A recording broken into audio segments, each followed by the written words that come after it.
write often? Every day, Mina, I promise.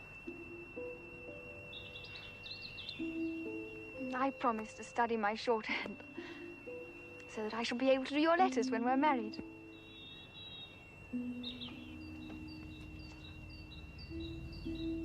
Jonathan! Jonathan! It's time for you to go. Yes, of course.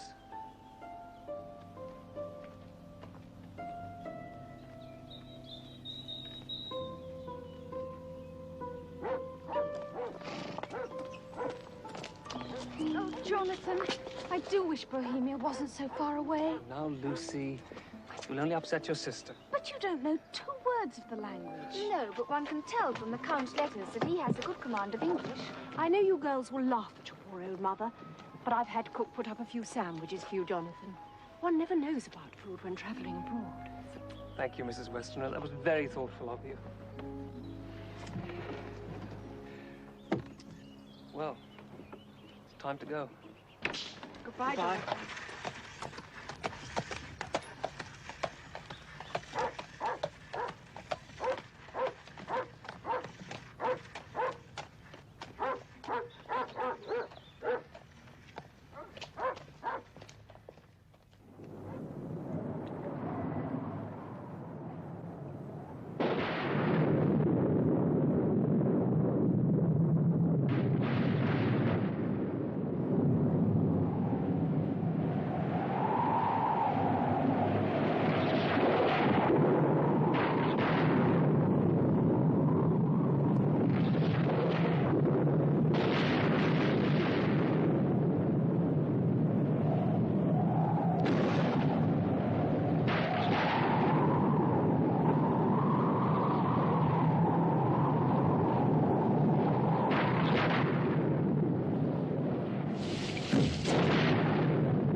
Excuse me. Do any of you speak English? Speak English? I speak some little. Well, when we left the inn, some of the men and women pointed at me. Like this.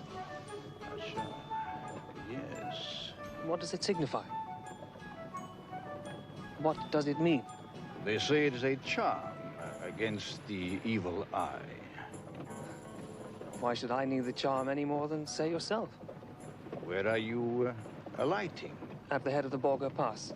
It is very important that we get there well before midnight and are across the border. Really? Why is that?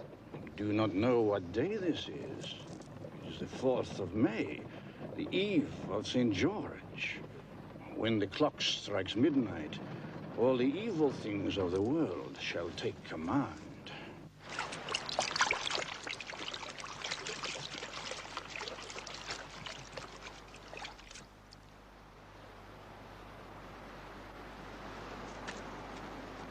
Concede quaesmus omnipotens Deus, o protectiones tuas gratiae corrimus, liberaci a malis omnibus, serviamus securo tibimente serviamus.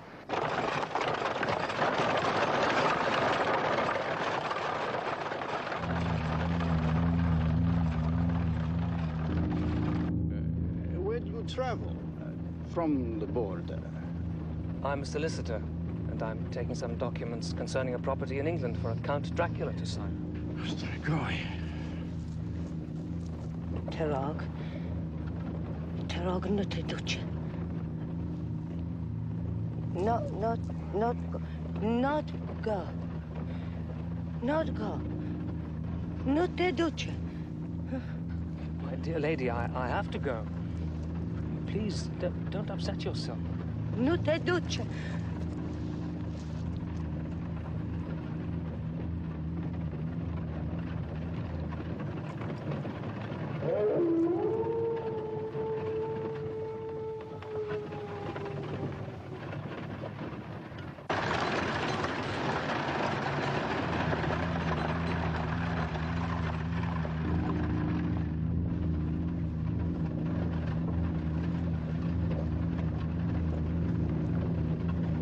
Have you, please, the correct time? It's 6:30. My repeti!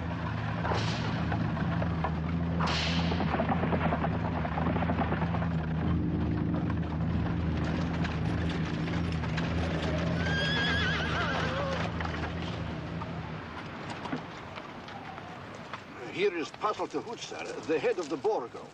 Thank you. God go with you. Pentru sănătatea mamei tale. For your mother's sake. Thank you.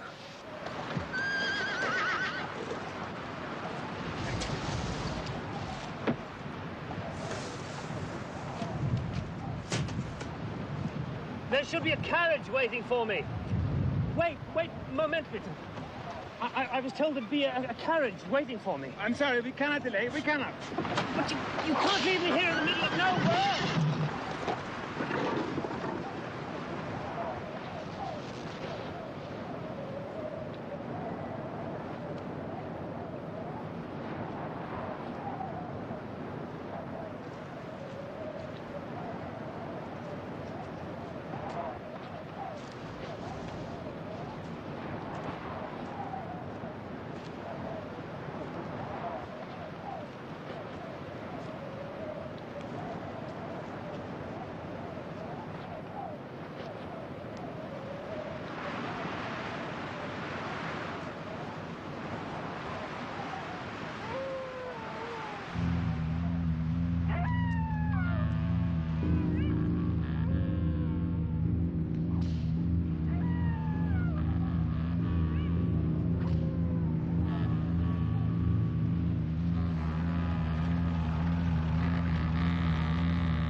Welcome to my house, Mr. Harker.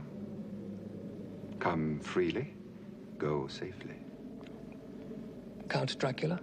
I am Count Dracula. Will you come in?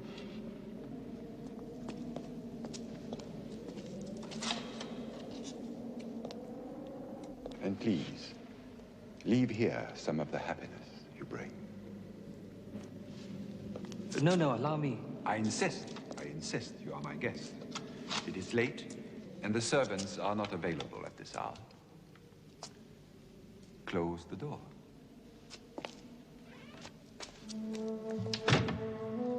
Follow me. Thank you.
Do forgive me if I do not join you.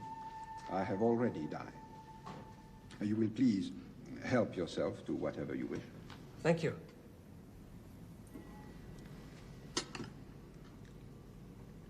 Some Tokai, perhaps?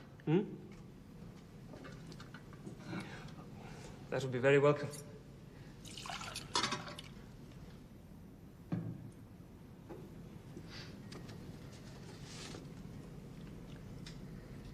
Excuse my asking, but these plates, are they solid gold? They're 400 years old. We boyards are more aware of what they say to us of our past than of their value or utility. They are very distinctive. You must know a great deal of the history of Transylvania. All there is to know, I'm afraid. Sometimes I think too much. Listen to them. The children of the night. What music they make. Well, Mr. Harker, tell me about this house in England, which has been purchased for me. What is the name of it? Carfax. Carfax. What is the origin of the word? Well, it is an old house in a district of London known as Purfleet, near the River Thames. It's four-sided, and each corner follows a point of the compass. The name, then, is possibly a corruption of the French quatre faces, 4 faces. That's absolutely correct, Count. And how did Mr. Hawkins come to hear of it? My fiancée's sister knows a doctor in the area. You are engaged to be married? Yes, sir. And does your fiancée live in London? Yes, with her family. But they always go away for the summer. Of course, the English custom, to a spa or watering place. They go to Whitby on the Yorkshire coast. Well, sir, your house is very near the sanatorium that this doctor runs. Dr. Seward. The house is old, I'm glad. A house cannot be made habitable in a day. And after all, how few days go to make up a century.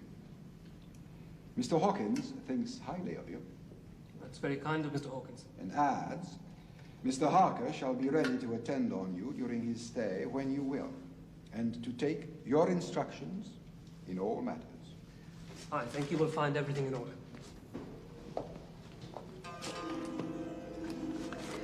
Thank you. Give it to me. There. It is morning. How inconsiderate of me to keep you talking. You must be tired. But tomorrow, you shall sleep as late as you will. Good night, Mr. Harker. Good night, sir.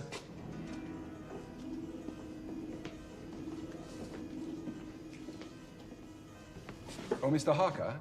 Sir?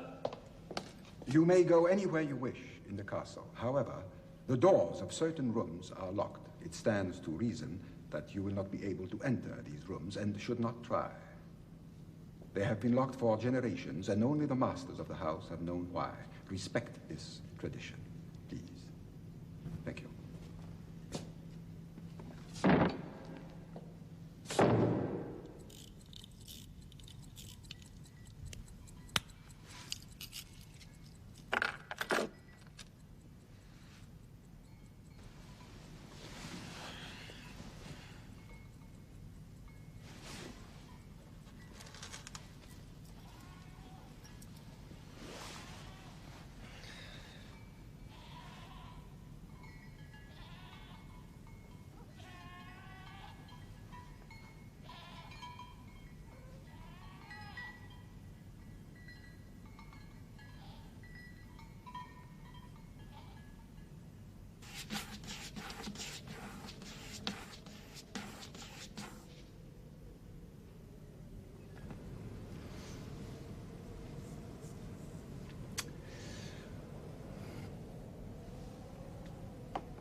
Good morning. Or rather, good evening. You have slept well. It is already dusk. Stupid things.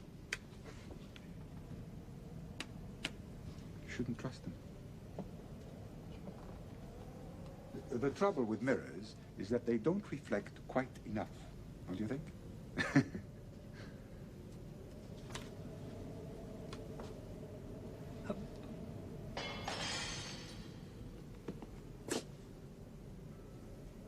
You've got yourself.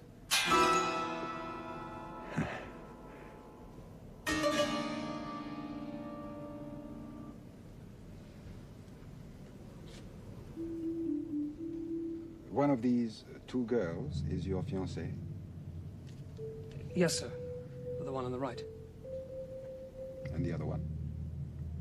Her sister. An embarrassing choice. They are both very pretty.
English literature is the richest in the world.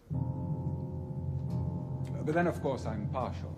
I have a passion for the English language. I would wish to speak it faultlessly, perfectly. But you almost do, Count. This almost is disheartening. You shall remain here for a while so that I may learn from you and shatter this almost irrevocably. Please correct the slightest error in my speech. However small, please correct it.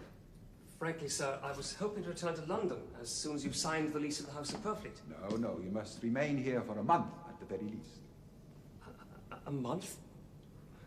Do you really wish me to stay so long? Only my needs are to be consulted. Remember the instructions of your employer. Look upon it as a little holiday. I understand, sir. You will write to Mr. Hawkins and your fiancée, should you so wish. Or have you already done so? No, sir, I could find no writing paper in my room. Oh, there is some writing paper here on the desk. Please, sit down.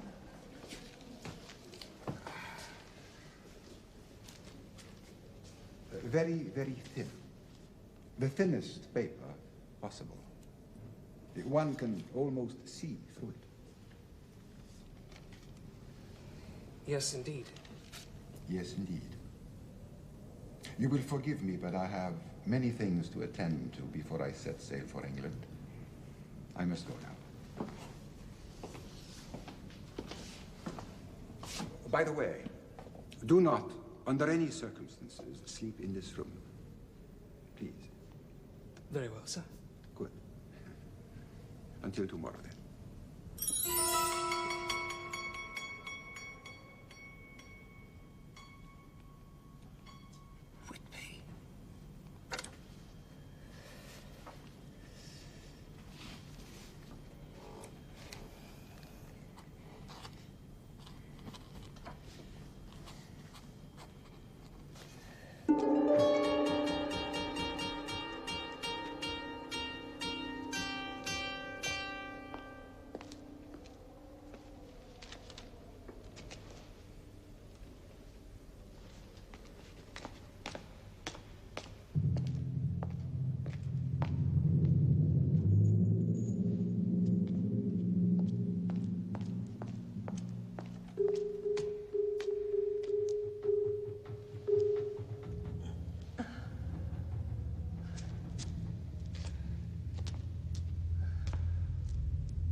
Nina. Nina.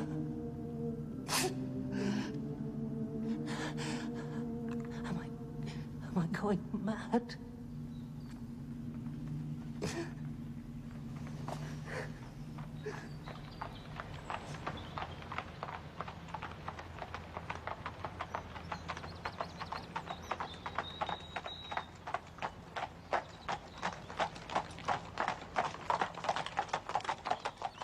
I don't understand it, Mr. Hawkins. It's so unlike Jonathan.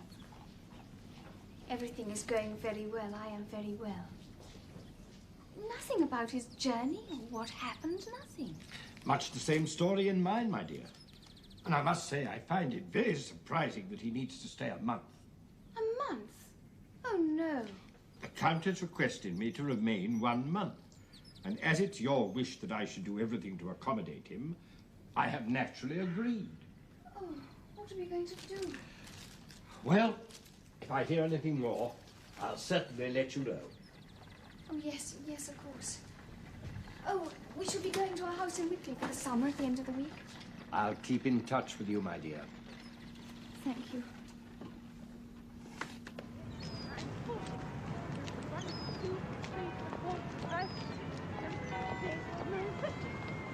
I've got to stop. 1, 2, 3, 4, 5, 6, 7, 8, 9, 60, 61, 62, 63, 64, 65, 66, 67, 68, 69, 70, 71, 70. It's just like old times, isn't it? When we all came here for the school holidays. Same old mugs of hot chocolate. Well, darling, it was one of the few things that stopped you walking in your sleep. I haven't done that for a long time. No. We just got into the habit of drinking hot chocolate. And you must get into the habit of going to bed earlier, Mummy. You know what Dr. Seward said? Oh, doctors. All the same, I think I shall turn in. Then mind you, I feel a great deal better. Good night, Mummy. Child. Good night, Nina. Good night, Mummy.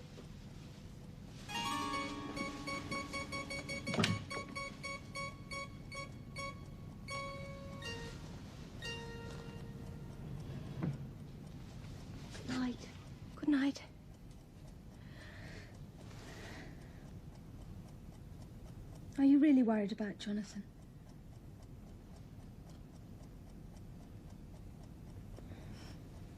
Wouldn't you be? Poor Mina. You're so much in love. And you really don't understand men at all. You do, I suppose. Well, I've been longing to tell you. I've had 2 proposals of marriage. I know about Dr. He's Seward. called Quincy. Quincy? Quincy P. Elmwood. He's a very handsome American boy from Texas. And he's something high up in the embassy in London. Where did you meet him? Oh, well, that's the embarrassing bit.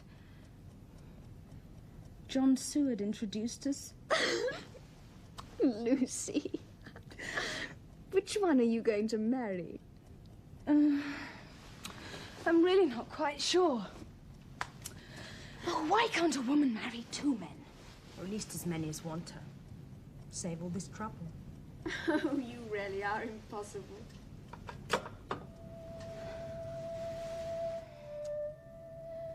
Dear John, I think it'll be Quincy. Good night, Mina. Good night. And I shouldn't worry about Jonathan.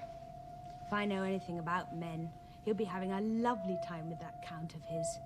What with deeds and torts and searches, all washed down with local wine. It's not Jonathan's style at all. I was only joking. Good night, darling. Night.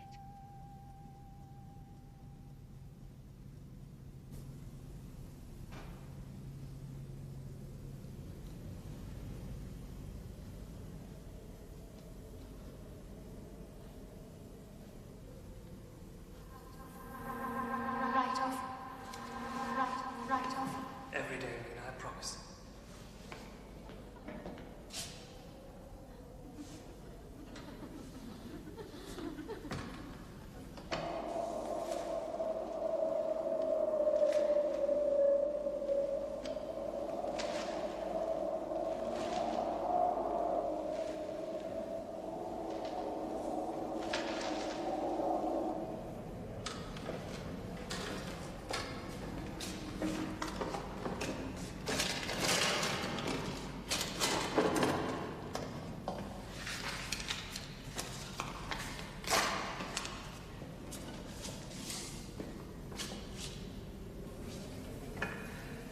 I promise to study my shorthand. Every day, I promise. Oh, my dearest, how I hate to go. Just a moment's notice. Every day.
Go on. You can go first. Me? First. Well, do you have to write?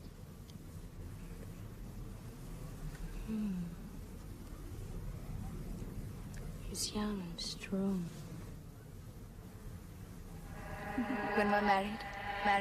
When we're married. Oh, my dearest, how I hate to go away like this. I promise to study my shorthand. So that I'll be able to do your letters when we're married. Married. When we're married, you'll write often. Every day, Mina, I promise. Write often. Write often. You'll write often.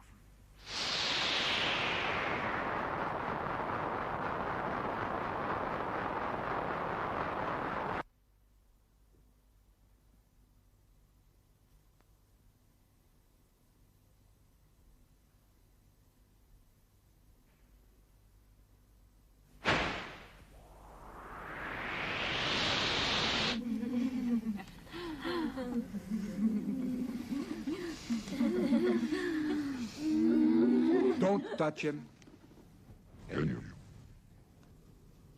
Don't look at him. Leave him. Back. Back. You never loved me. You never loved. You never loved. Oh, yes, I have.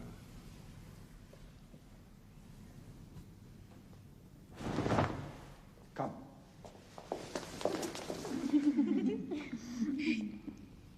I need him for a while. Then you shall have him. He will be yours. All yours. When we're married. Just a moment's notice. Now go. I must awaken him. And tonight, you can give us nothing? Nothing?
I expect you are anxious to return to England.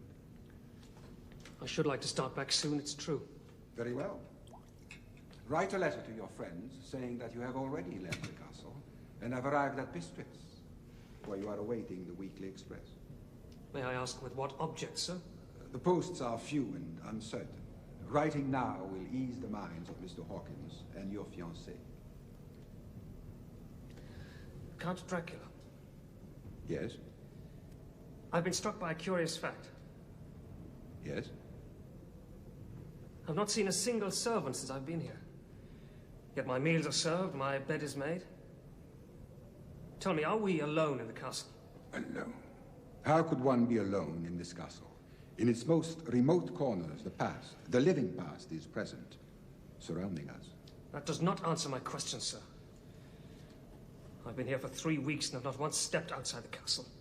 I would gladly have shown you the countryside if you had expressed the wish to do so. When would we have gone? In the dead of night? I've never set eyes on you during the day. I have a large estate to manage. Nor have I seen you eat. I eat alone. And who would have driven the coach? My driver? You are lying, Count Dracula. You are losing your temper, Mr. Harker. Who took me back to my room last night? Back to your room? What do you mean? I slept by mistake in the library. I witnessed a nightmare and woke up in my bed. How did I get there? Now, am I to be held responsible for a vivid imagination? Now you tell me to write a letter saying that I've already left the castle. Why? You're keeping me here against my will. Why? To improve my English, Mr. Harker, as you very well know. But if you wish to go, by the time you pack your portmanteau, my driver will be waiting for you to take you wherever you wish.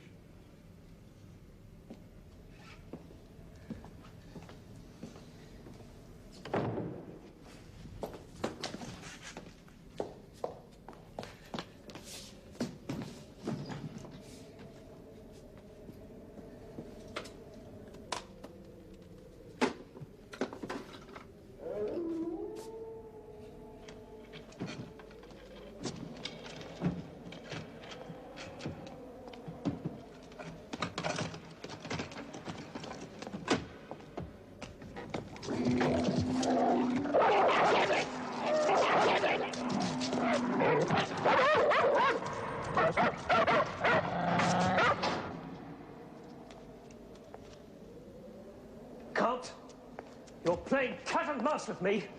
I want to know the reason why. You do not trust me. No, I don't. And trust is essential in human relationships.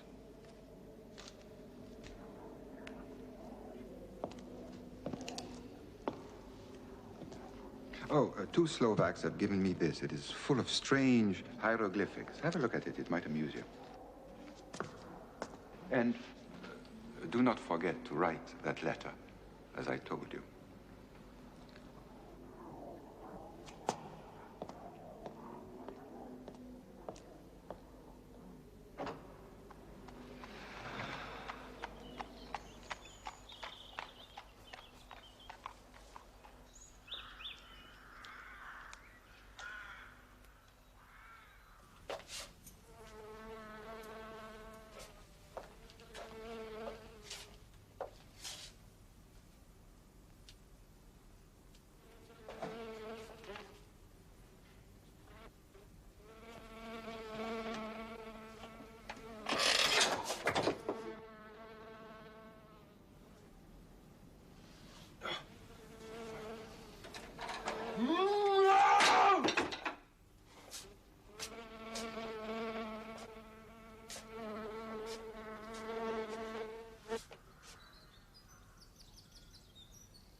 Good evening, Mr. Renfield. Ah, yes. Doctor. Do come in.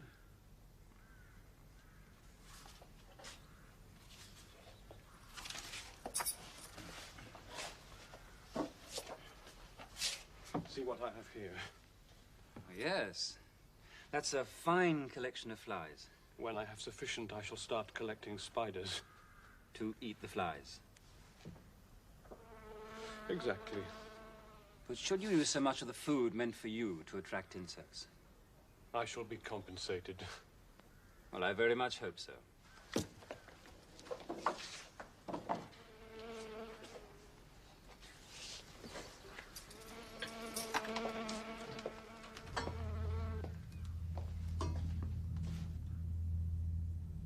Master, Master, are you coming soon?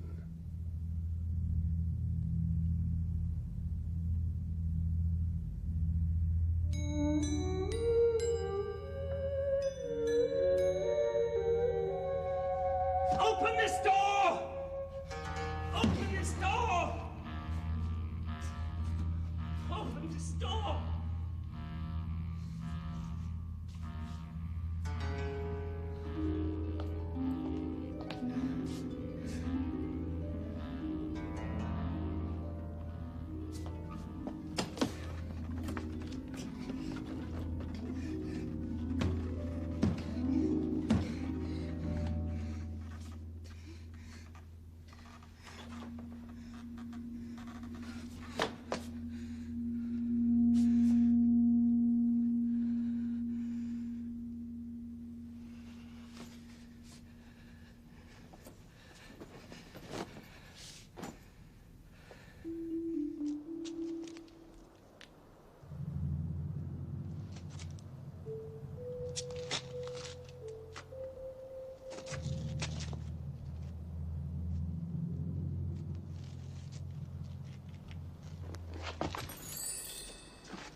Never.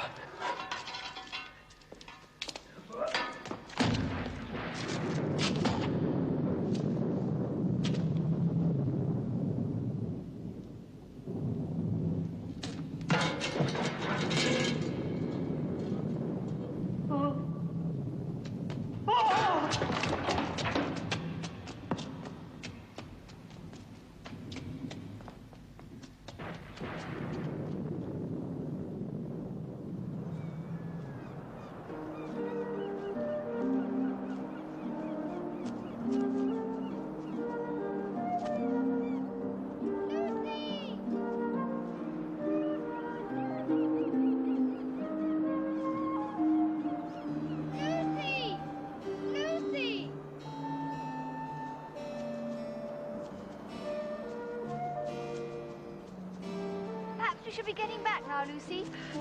See if the evening post has arrived, I suppose. I don't know what it is, but I have the most uneasy feeling about Jonathan. He said he'd write every day. Afternoon, Miss Reader. Miss Lucy. Afternoon, Mr. Swales. Still sitting among the tombstones. To know what lies was wrote on them.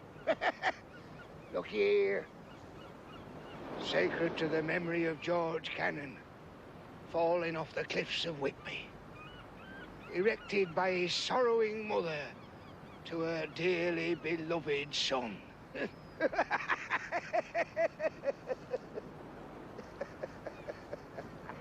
Really, Mr. Swales, I don't see anything funny in that. Of course you don't. Because you don't know. You don't know his mother was Hellcat who hated him because he was hunchback. Young Cannon committed suicide rather than she get an insurance she put on his life. He stood on the edge of this cliff and he blew his brains out. So of course he fell over. Now there's a dangerous sight for you. Dangerous? The sky. There's a wind coming up. Them clouds. I've seen it all afore. There's a storm coming up over the horizon. I've seen it afore. I'd best get home and put up my shutters. My service to you, ladies. Funny old man. Scary in a way. Oh, I don't think so, darling. Just eccentric. He needs to have an audience. Perhaps he's right. Look at that cloud.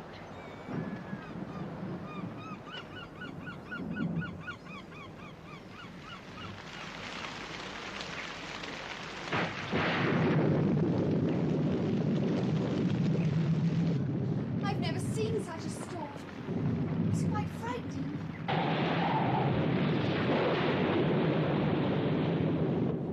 love lightning. I always think something exciting's going to happen. Oh, look! What? I thought I saw a ship. Where? Quite close to the rocks. Wait. There! Oh, yes, I saw it. It's heading straight for the rocks. Oh, how terrible!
One of the puzzling aftermaths of last night's storm was the discovery in the early hours of the morning of the well-known figure of Skipper Swales. What?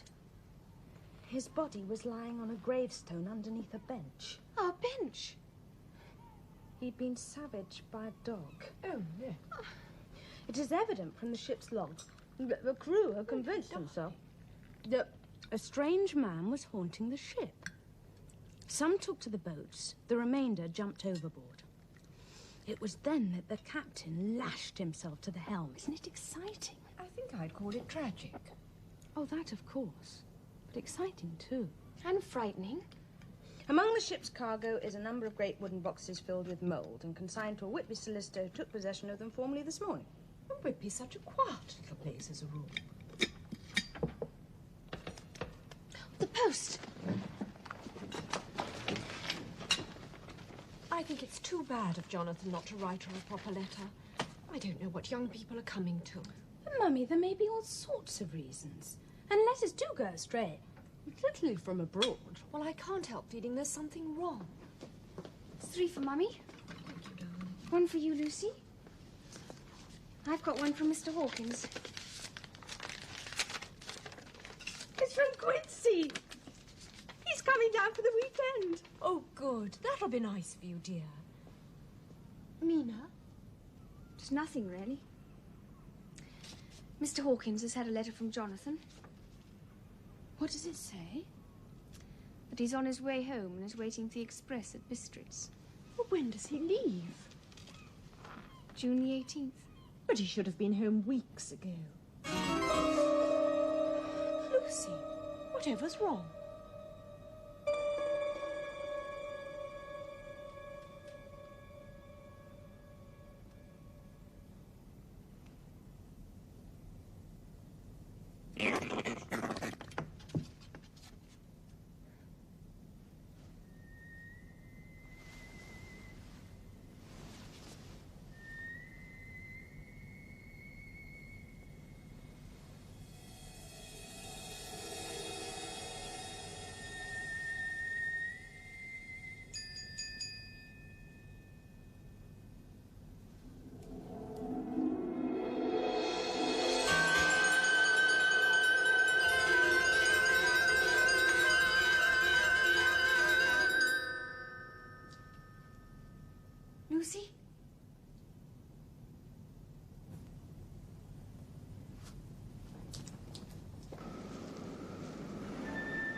Wake up.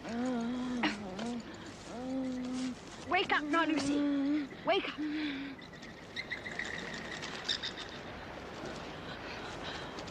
What am I doing here?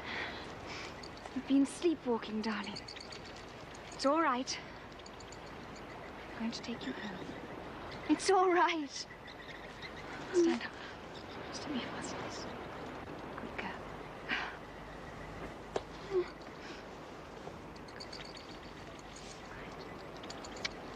Come on, Lisa. Let's go home now.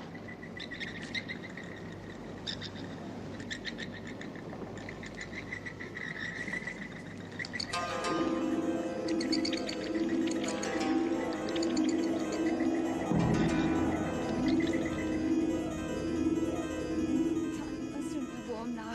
It's all right. Mina, please, you must promise. Oh, Lucy, don't you think that... No, no. Please. You know Mum is ill. It would only worry her. Don't tell her. Very well, dearest. I promise. Come on, let's get you to bed softly now. Take off your shawl. Oh, you're cold. Oh, dear, how careless of me. What is it? Oh, when I fastened the brooch, I must have pricked you. Oh, I didn't feel anything.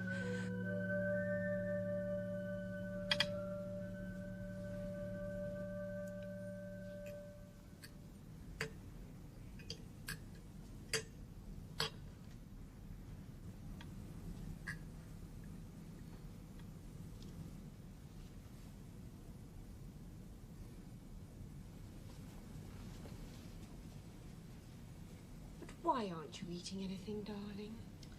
Oh, don't fuss, Mother. You look so pale. Doesn't she look pale, Quincy? Mm-hmm. She sure does. Well, to tell you the truth, I do have rather a headache. It must be the excitement of seeing Quincy again. Whoa there, little lady. I sure hope that ain't the effect I'll always have on you. Why don't you go to bed, darling? Yes, I think I will if nobody arrives. That's a sensible girl. Good night, darling. Good night, Mother.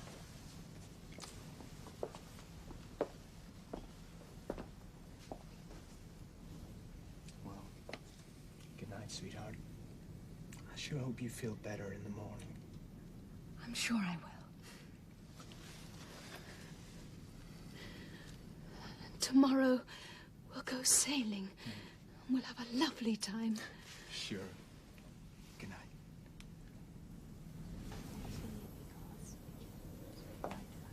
Oh, Quincy, I can't tell you how worried we've been. One day so happy and full of life. The next so white and, oh, I don't know. Well, isn't it time she saw a doctor? Yes, I think we should go back to London at once. You wouldn't mind, darling, would you? No, of course not. And then Jack Stewart could take a look at her. That's just what I thought. Well, Mina, it's such a lovely evening. Why don't you and Quincy stroll down to the promenade? Well, I wonder if the American consulate in Budapest could help find out where Jonathan's gotten to. Oh, Quinn, do you think they could? Well, it's worth a try. See, they could start by making inquiries at Bistritz. Isn't that where you last heard from them? Yes, it is. I would appreciate it. I'm so worried. Well, I'll cable them just as soon as I get back to London. Oh, thank you. Oh, shall we go back now? Well, I guess it is turning a bit blowy. Let's go. Yes.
Oh, there you are. Yes. Yes, dearest. I must have been dreaming. Yes, darling.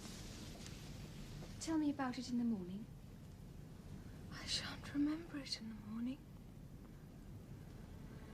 There was something tall with dark red eyes, and there was something sweet in the air, and yet very bitter. And then my soul seemed to go out of my body and float about the room. And then you came and tucked me up in bed. But I saw you do it before I felt it. Isn't that funny? Did Quinn come into your dream? Quinn? Quinn? Quincy, Lucy. The man you're going to marry. Quincy? Oh, no. I don't think it was Quincy.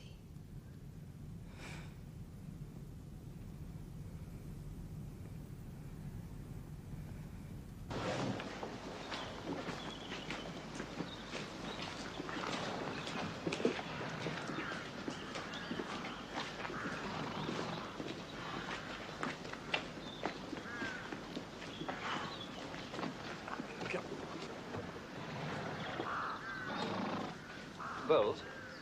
Sir? Any idea what the devil's going on over there? Or a Carfax, sir? Yeah.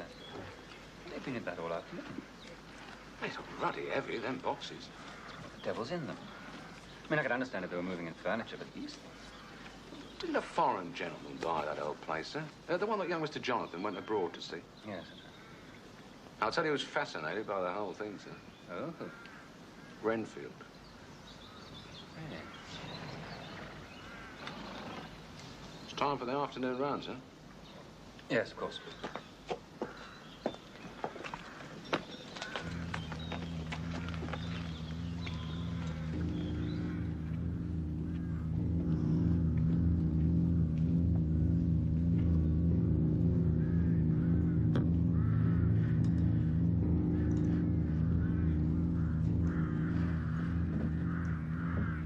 If a bird eats 50 spiders and every spider eats 50 flies and each fly is a life, how many lives has that bird? 50 times 50. Hello, Mr. Renfield. How's the experiment going? Fly spiders, birds, fly spiders, birds, fly spiders, birds, fly spiders, birds, fly Yes, spiders, I birds. see. Yes. Tell me, how did you manage to catch them? They were sent to me. By whom? I am not at liberty to disclose that.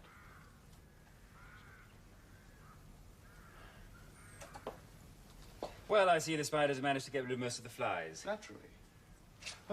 Dr. Seward. Yes? May I have a kitten?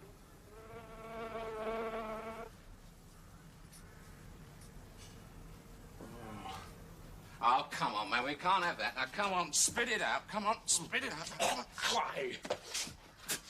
It is very wholesome. It is full of rich, strong life. It will give life to me. Leave him, Bowles. Leave him.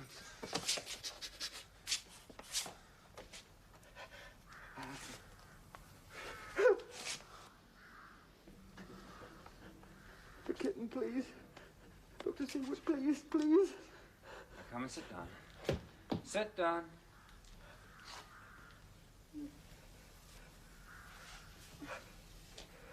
Well, I don't think it's advisable, Mr. Renfield. Not just at the moment. Mr. Renfield. Mr. Renfield. I'm going to give you an opiate. I hope you'll drink it. Of course I will, Doctor. I know you are my friend. I will do whatever you tell me. Thank you. Bowles will bring it along shortly.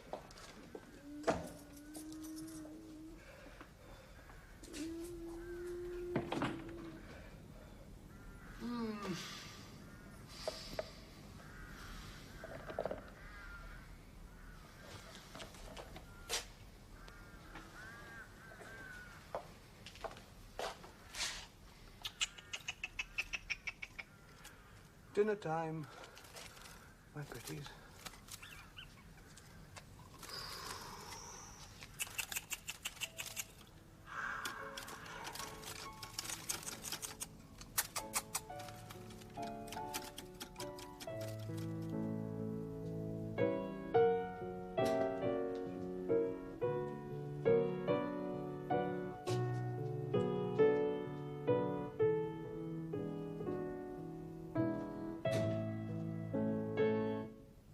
Mr. Hawkins, you're smiling. It's good news. Yes, yes. Jonathan is safe. Oh, and he's on his way home. No, my dear. He's in Budapest. I've had a message from the American consulate there. Yes, yes, that was Quinn's doing, but couldn't Jonathan have written himself? He's been quite ill, my dear. He's in hospital. Hospital? What's been the matter? Some terrible breakdown, it appears. I must go to him. I've already taken the liberty of making your travel arrangements. I'm having the tickets sent here by messenger. Now, God protect you, my dear. And a safe journey. Oh, I must go and tell Mother straight away. And then I must pack. Yes, yes, must pack. And I'd... Thank you, Mr. Hawkins. Thank you. Thank you.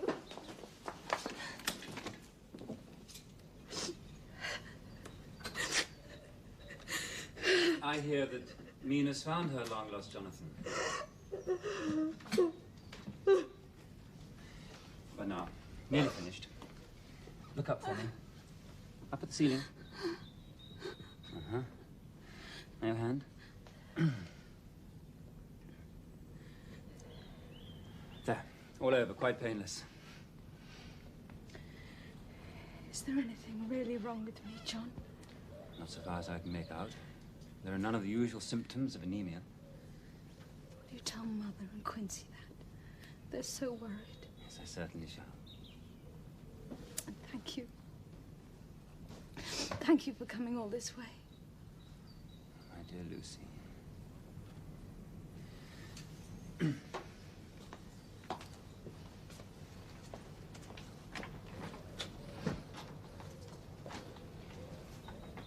You don't know how glad I always am to see you. Good night, John.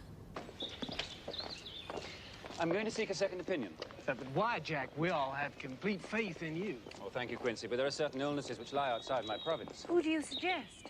I think I can persuade my old professor to come over from Amsterdam. Not only is he a good friend, he's also a brilliant diagnostician and a specialist in obscure diseases. Good. Goodbye, Mrs. Westmore. Goodbye, John. Please, don't worry. Goodbye, Quincy. Bye, Jack. The post office, please, quickly.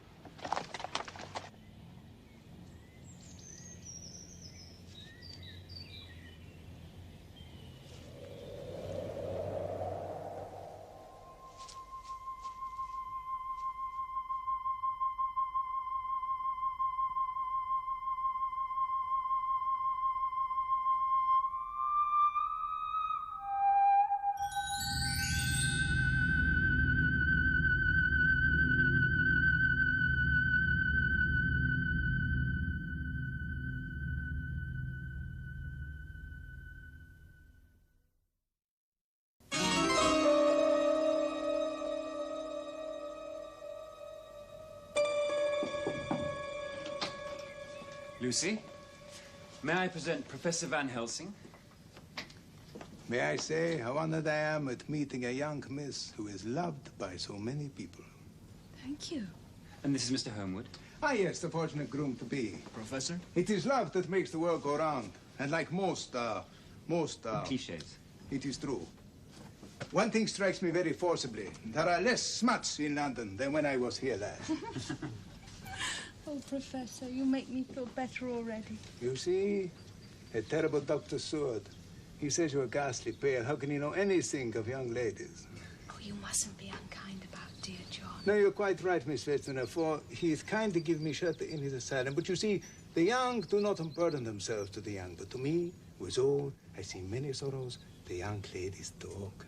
Lucy, I feel it is my duty to warn you against the blandishments of Professor Van Helsing. Mrs. Westerner, may I plead with you to take these two young men downstairs, offer them a glass of sherry wine, perhaps? Yes, of course. Come along, you two.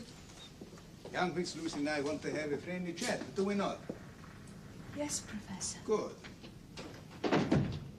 So, we pass over the facts that we know. No functional causes, no history of anemia, and so on and so forth. But of course there is a cause for everything. For instance, I notice you keep putting your hand to your throat. No? Why do you do that? And why do you wear that velvet band around it? It's the fashion, Professor. And the buckle was given to me by Quincy. He must be happy when you wear it. Yes, he is. But since he's not here at the moment, you may take it off. Of course. You should not hide so lovely a neck. Those marks were caused by my sister this summer at Whitby, when she pinned a shawl around me. How long ago was that? Just a few weeks ago. Did it hurt? No. Has it hurt since? No, it hasn't.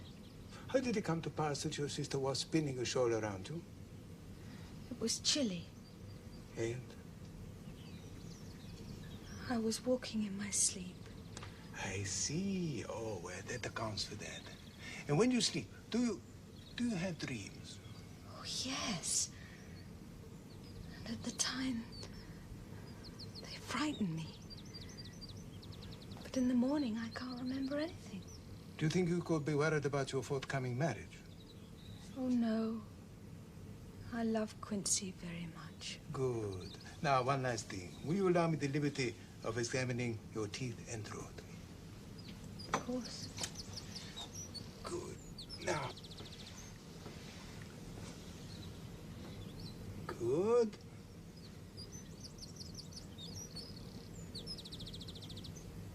Good. There. Finished. But I should be back in a day or two, even if you're better, so that I can be charmed all over again.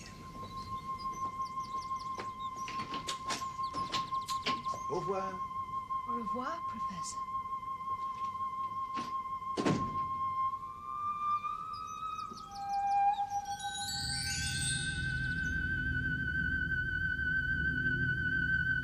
Would you like a drink? No, thank you, no. After a single examination, I do not wish to diagnose, but there is some memory stirring in my old brain. When we return to your asylum, John, we will telegraph Amsterdam for certain of my books, then we shall solve the mystery. We certainly shall. In the meantime, let me know at once if there is any change. Yes.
Quincy, Jack.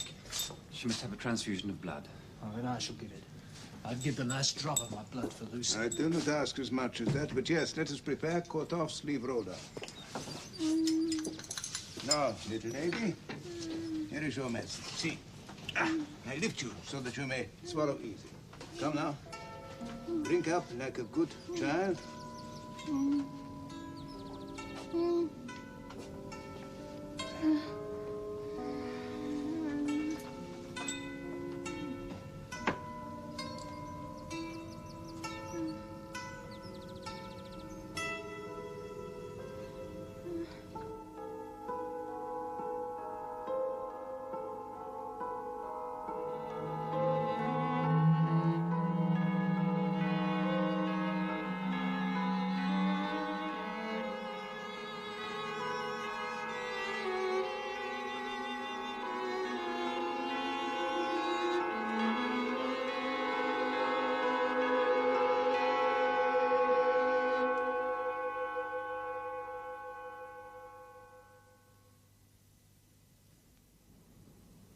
Good evening.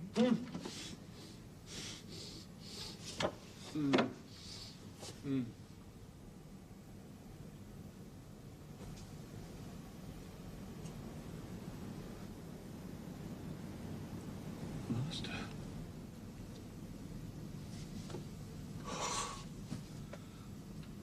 What do you offer me? More insects with steel and sapphire on their wings. Yes, yes. Moths with skull and crossbones on their legs. Oh, yes, yes.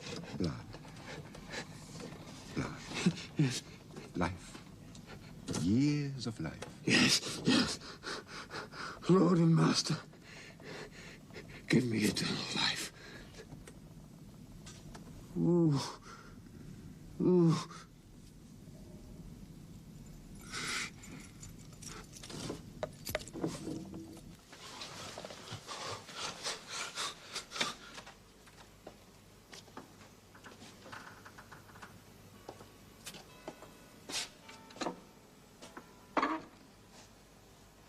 Lights. Huh?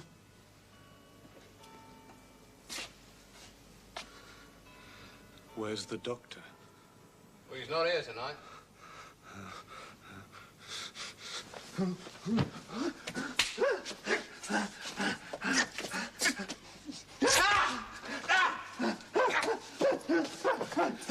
One more! One more! Fetch a straight waistcoat! Fetch a bandage, he's cut my wrist! Blood is the life, the blood is the life. The blood is the life, the blood is the life, the blood is the life, the blood is the life. I shall live forever, I shall live forever. I shall live forever, I shall live forever.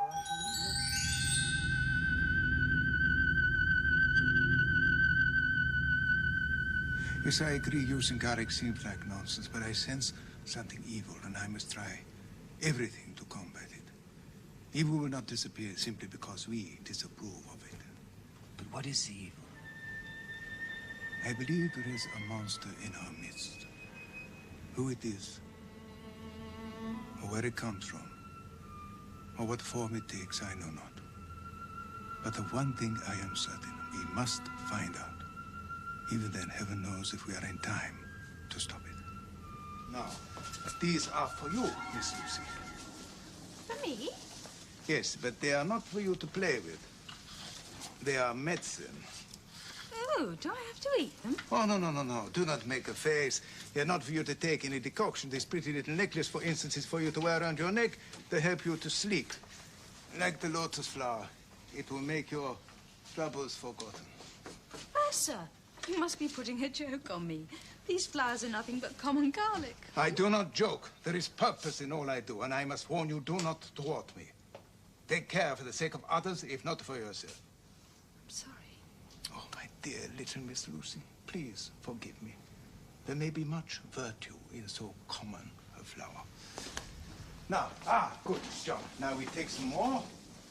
So, and we repeat the process around carefully the keyhole and all around, all the way around the door.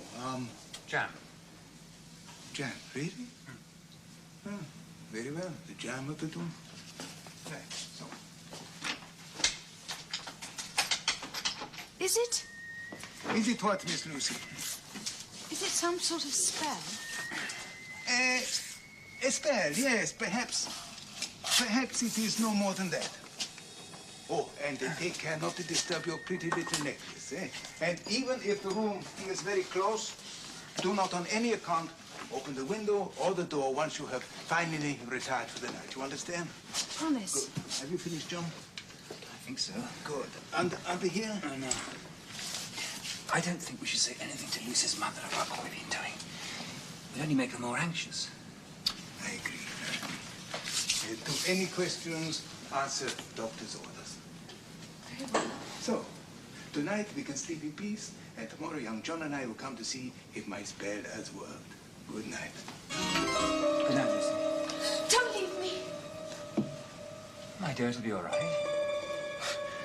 We must trust the doctor. Good night.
poor girl.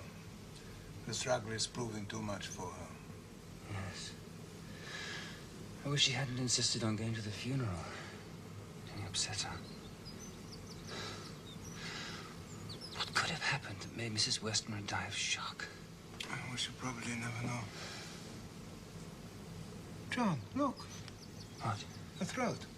What are those marks that have been there for nearly a month? Good God, they're completely gone. Overnight?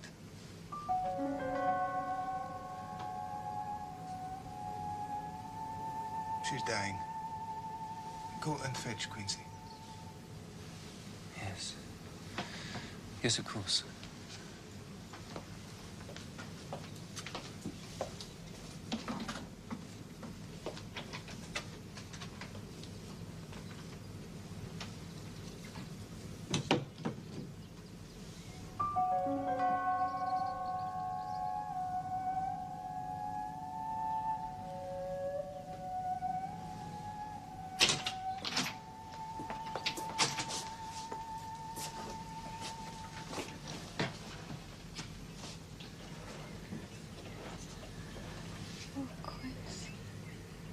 My love, I'm so glad you've come.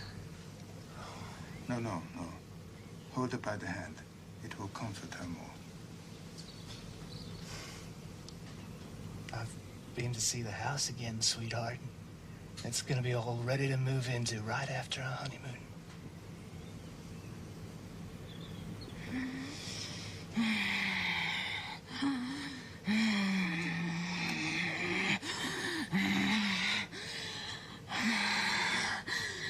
Oh, Quincy.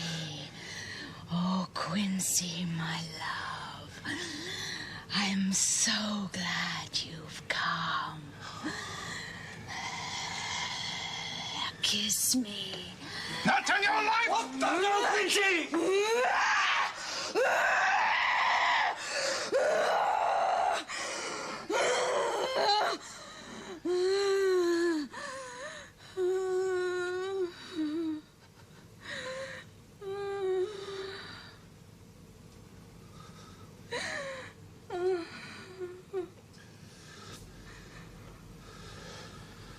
Oh, Professor. My true friend. Guard him. And give him peace. I swear it, my dear young miss. Come, Quincy. Take her by the hand. And kiss her on the forehead. But only once.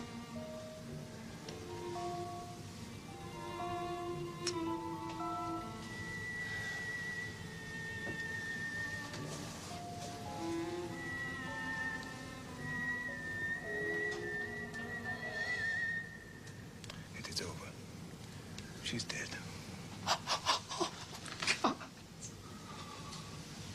Why? Why? Oh, Quincy. Come, Quincy. Look at her. Now look at her well. She doesn't look sick anymore. God is merciful. She's at peace. It is the end. Not so, alas. It is only the beginning.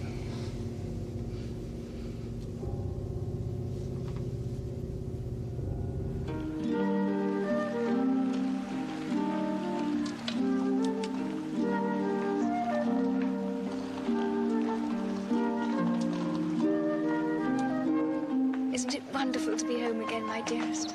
There were months when I thought I would never see you or England again. Won't Mummy and Lucy be surprised when we tell them that we're married? We'll start house hunting right away. Only mean it. Promise me one thing. What, my darling? Promise me. What? Promise me that you will never, as long as we live, cook me paprika chicken. Paprika hen? Oh, 9-9.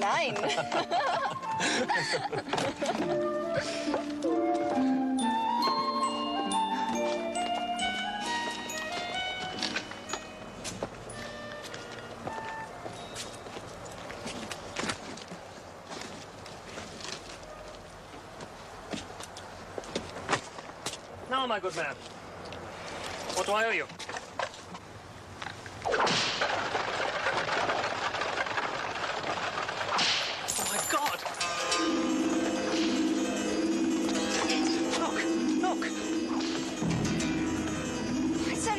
driving away? No, no, he took no money. It's him. It's all right. Don't look anymore. But you don't understand. It was Count Dracula. Yes, darling. Let's go indoors. Oh, my God. I thought I had imagined it all.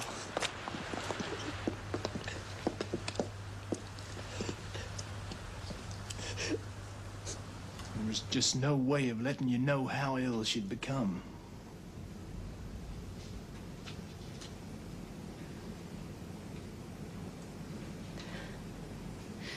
When was the funeral? The day before yesterday.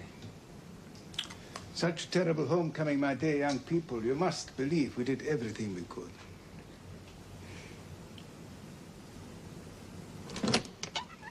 Dr. Seward and I have an assignation. We must take our leave.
Please, light them.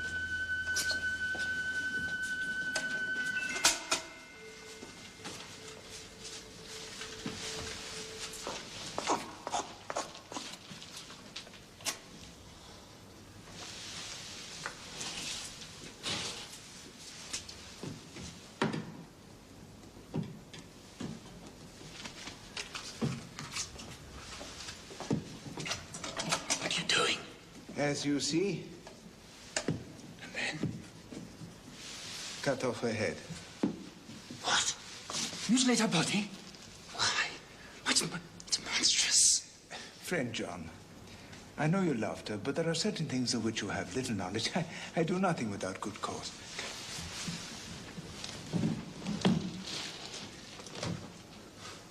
The body's not there. That is good logic as far as it goes. Come.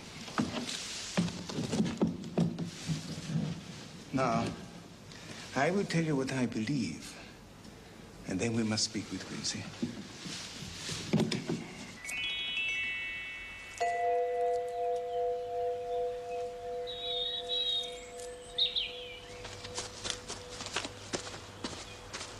Body snatchers. With the key to the vault? No.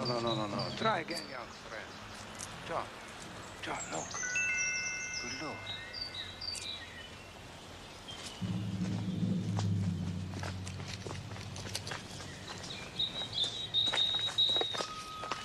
Hello. Well now, what have we here? A very beautiful lady. Blueful? Do you mean beautiful, perhaps? Do you? Yes. But don't you think it is time that you were at home? Yes. Good. What have you got there? Oh, for me? Oh, thank you. Good. Well now, up you come, and off we go. My, what a handsome young man you are. A very beautiful lady. Yes? Oh.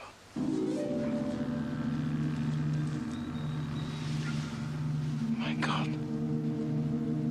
Oh, my God. Oh, no.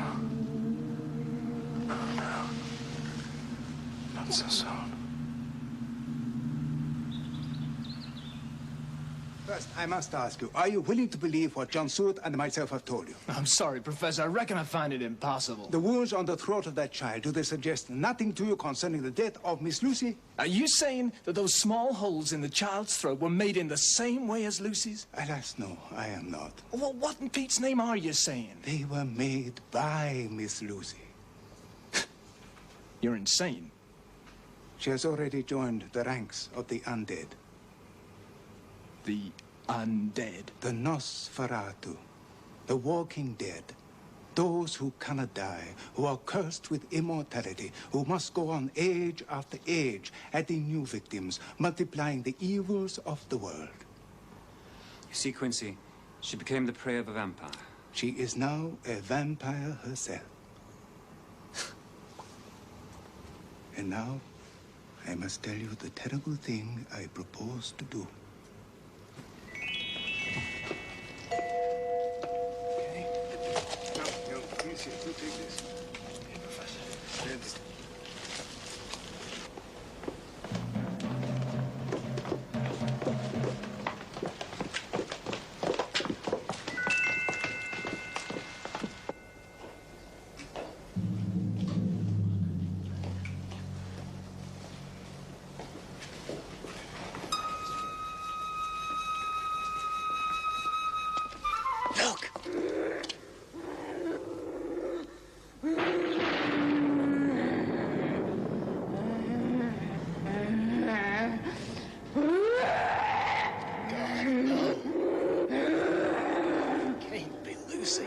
Not your Lucy, my friend, no.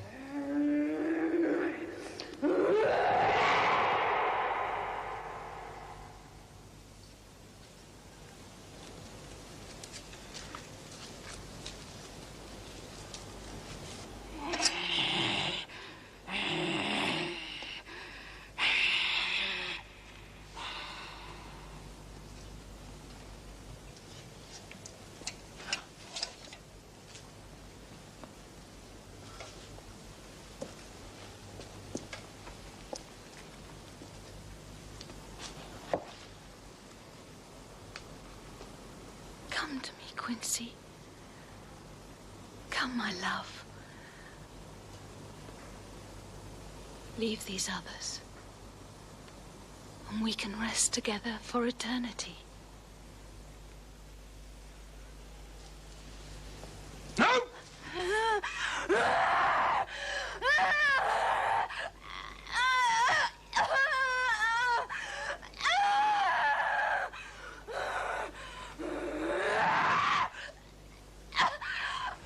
Answer me, friend, Quincy. Am I to proceed with my work?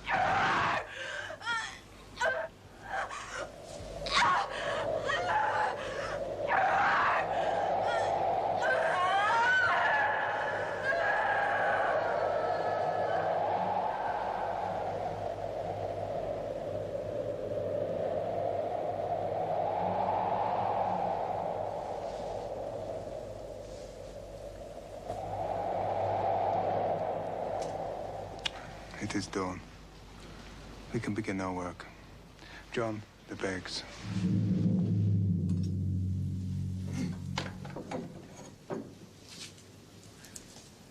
John. John, please. Thank you. Friend Quincy, when this undead lady becomes truly dead, then her soul shall again be free, and she shall take her place among the angels. So, John.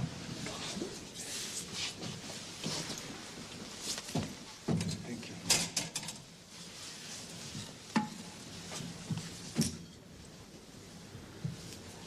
you. It will be a blessed hand that shall strike the blows. No. Brave young friend.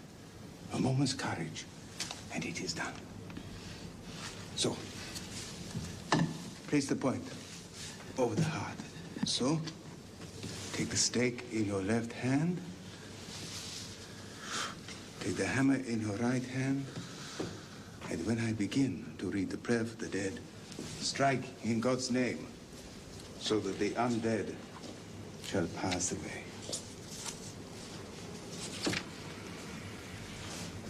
De profundis clamavi ad te, Domine, Domini exaudi vocem meam. Fiantoris tui intendendis et Domini qui omnium tum Domine. Sicumus anima mea in favore, peravit Domine mea Domine, acatore Palatino, ordinum cum speritus. Requiem aeternam dona e Domine, et lux perpetua lucia Dei. It is done. Quincy, it's all over. It's all over. Oh, all right, Jack. Good. Come, Quincy. Let me show you something. You see, no longer is she the devil's undead, but God's true dead, whose soul is with him. John, take Quincy back to the house. Give him the stiff brandy. Make him rest. I shall complete the exorcism, and we shall all meet tomorrow.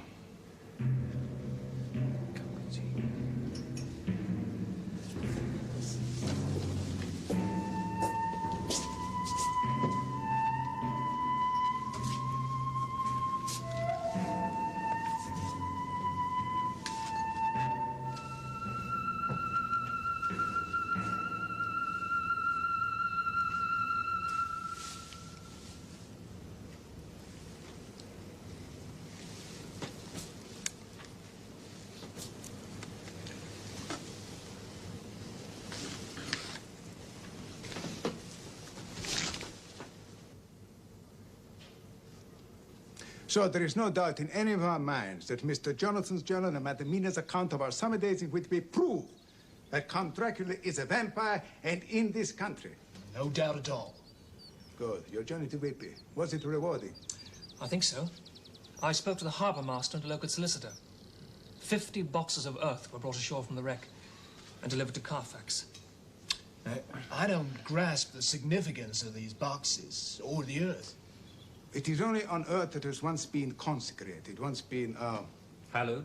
Exactly, thank you. Earth that has once been hallowed, that the vampire can first seek sanctuary. And where does this earth come from? From the graves of Castle Dracula, from the Count's ancestors, from his children, his children's children, all hallowed grounds in the eyes of God. And we must stamp out this terrible and mysterious enemy. Do we fight? What say you? I answer for Mina and myself. Count me in, Professor. I will do whatever I can, of course.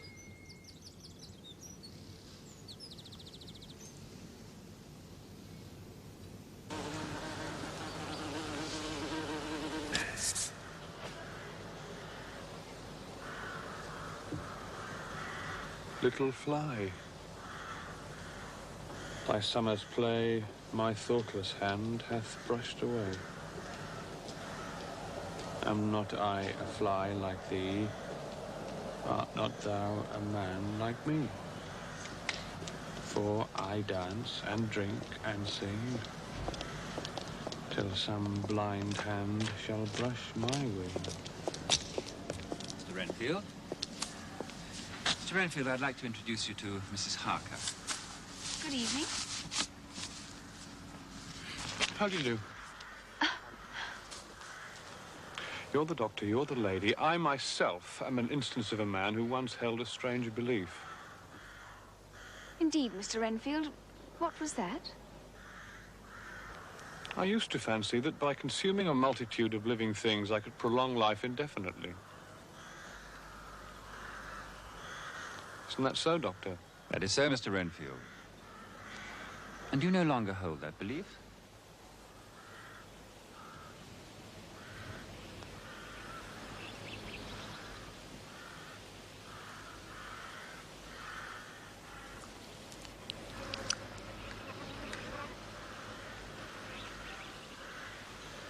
Oh, I have some advice on the subject of Madam Mina. Jonathan. Her health has been all important, but now she must have no more to do with this terrible affair. The risk is too great. She is too precious, and we men will act all the more free knowing that she is not in danger. Very well. I'll take her back to Hampstead and then return here.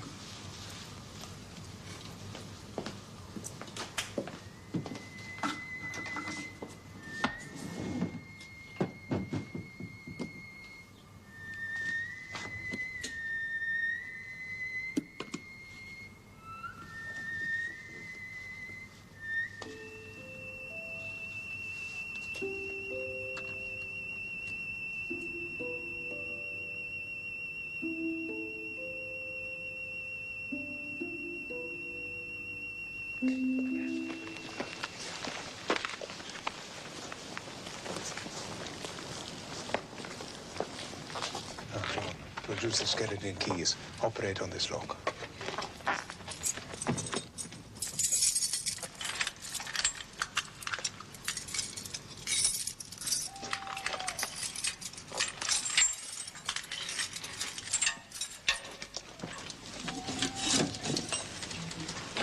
It appears the Count has a penchant for stacking his boxes in holy places. Now, Jonathan, you know the layout of the house and grounds.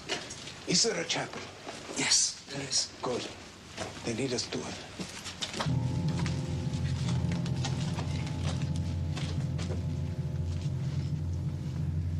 Immanus tuus, Domine.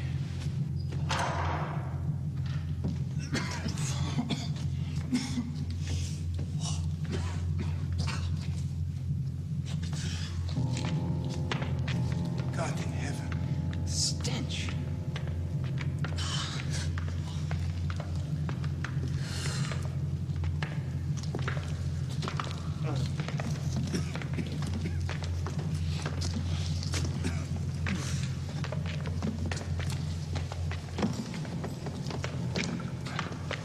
Sickening. Strike, yes. Every breath exhaled by that monster clings to the place. Look. Yes. Come, quickly.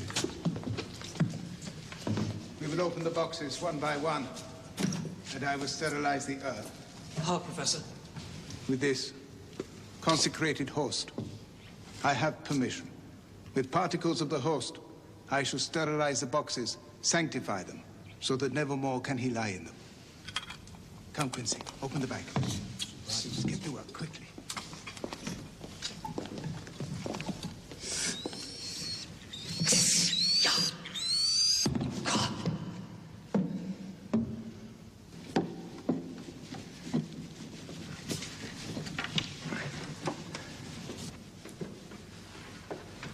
My God, look. What is it? Where? There, in the corner.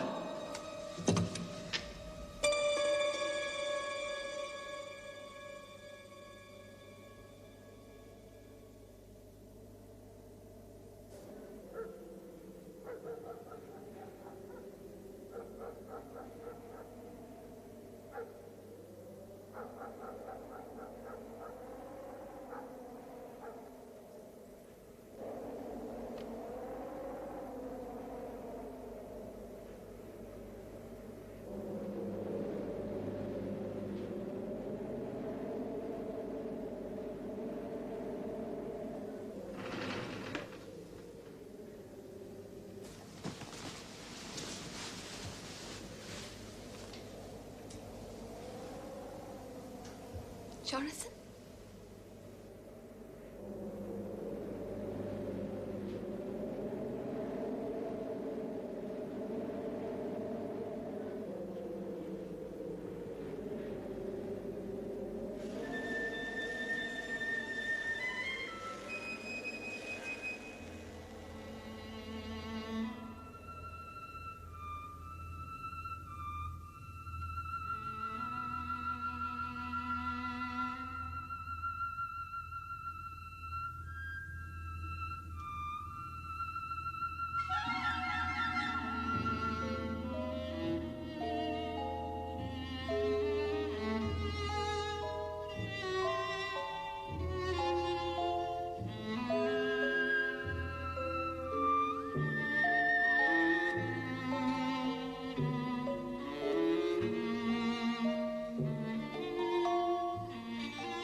so young, so lovely.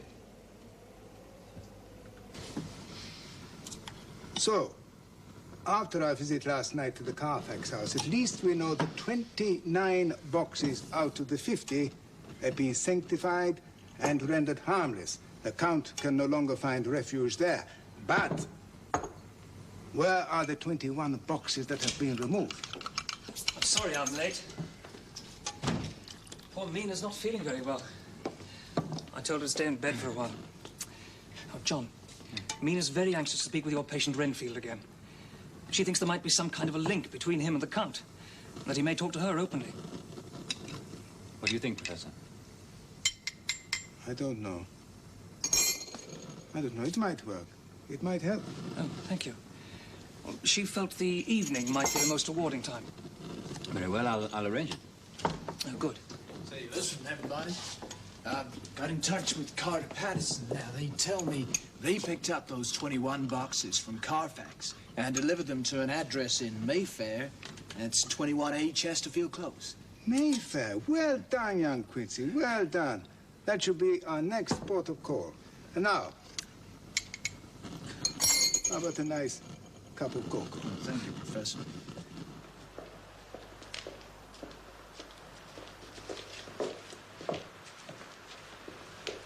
There's a young lady to see, Mr. Renfield. I'll be nearby when you're ready to leave, miss, if you take my meaning. Thank you.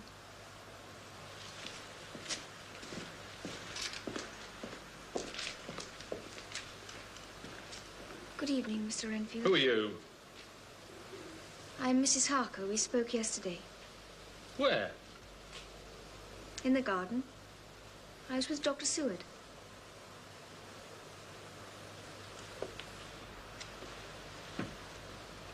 I was very interested in what you were saying about eternal life. You look different today. Do I? Quite different.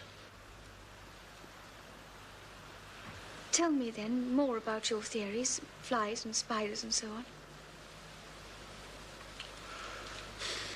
The wings of a fly are typical of the aerial powers of the psychic faculties. Yes, I can see the analogy. The ancients did well to typify the soul as a butterfly. Are you interested in souls, Mr. Renfield? Of course I'm not. Life is all I want. Doesn't each life possess a soul? What? Even a fly and the sparrow. Can one take a life without being responsible for the soul? Why do you go on about souls? I don't want to know about souls. I had a terrible dream last night. You're trying to confuse me. Mr. Renfield, will you help me? Why? I feel we understand each other. In this dream I had, dogs were barking on the heath. I thought I heard you shouting, protesting. Couldn't understand what you were saying. I dreamt that my life was being slowly drained away, and that when I had no more blood, my soul would never find peace. Your soul? Yes. What do you think, Mr. Renfield? That in some way I could have been so sinful that I must spend my afterlife in purgatory?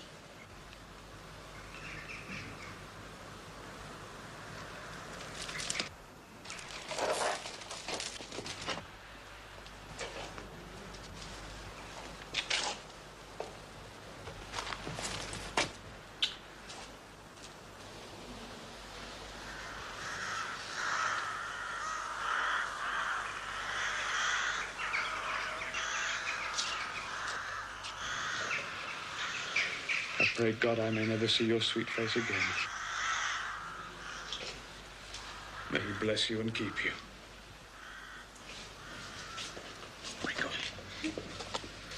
Goodbye, Mr. Renfield.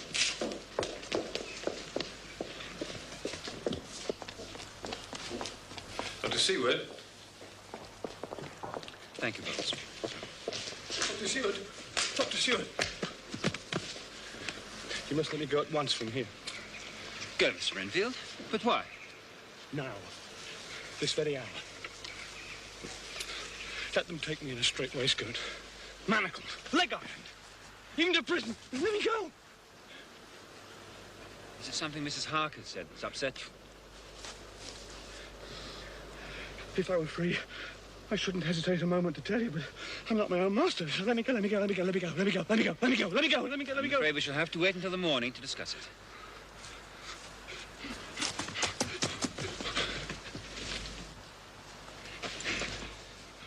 I'm not a lunatic in a mad fit. I'm a sane man, fighting for his freedom. Come, Mr. Renfield. No more of this. Come. I want you to go to your room. Try to behave more discreetly. Dr. Seward, I trust you will do me the honor to remember that when this night is out, I did what I could to convince you. Renfield.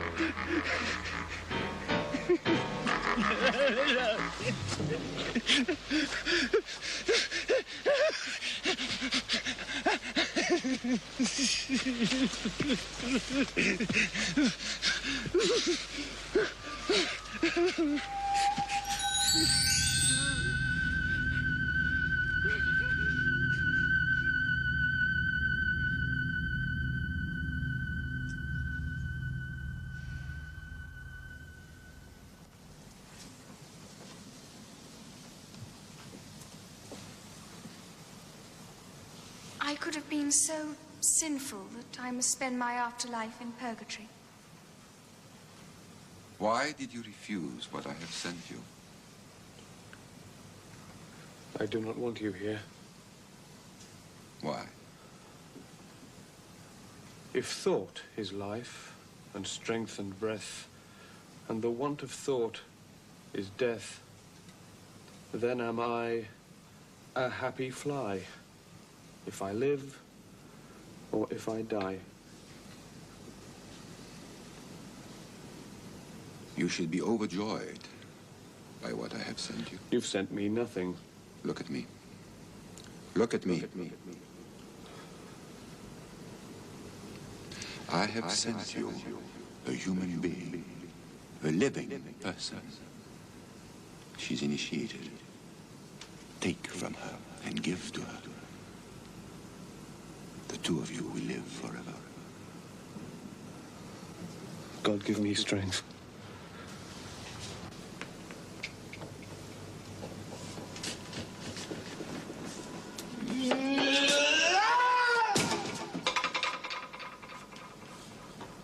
He has previously shown the same growing excitement as, for example, when he asked for a kitten.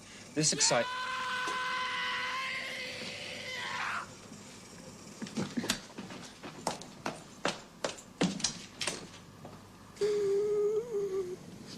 I would not send her soul to purgatory. Whose? She has started. Mrs. Harker. Oh, my God, Mina. Go to her. Go to her. Go to... Oh, my God. Take my soul to your bosom.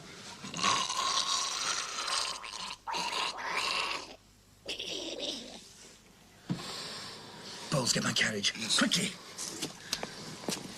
Let's get to Hampstead.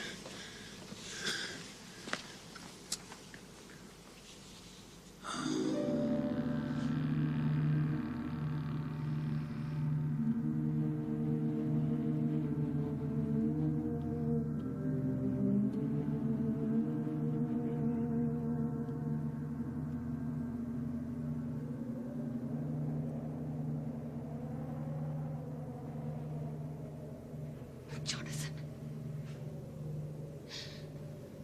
Jonathan. Wake up. Wake up, Jonathan. Your husband will not awake.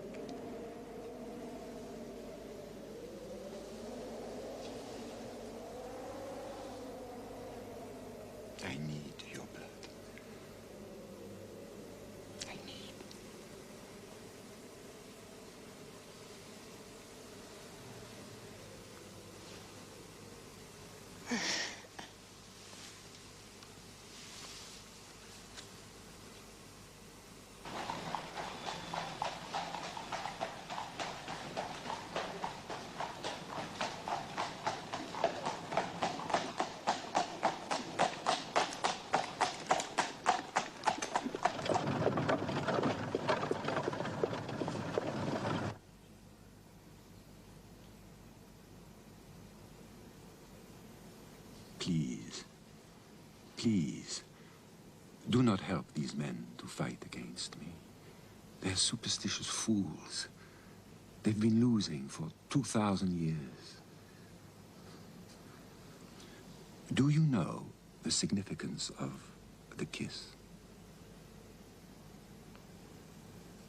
You are nourishment to me, blood of my blood, flesh of my flesh, my beautiful wine press. We shall cross land and sea together, land and sea.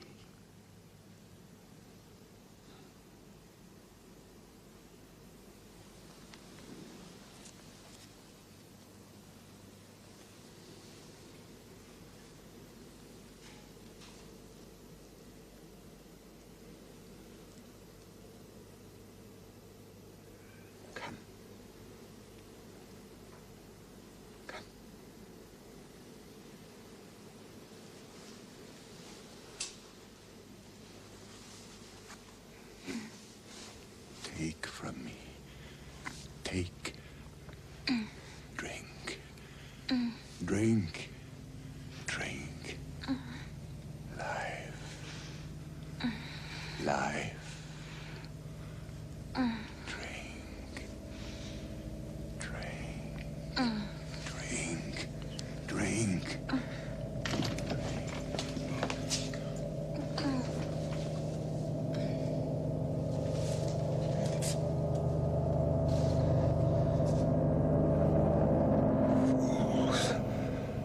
Fools.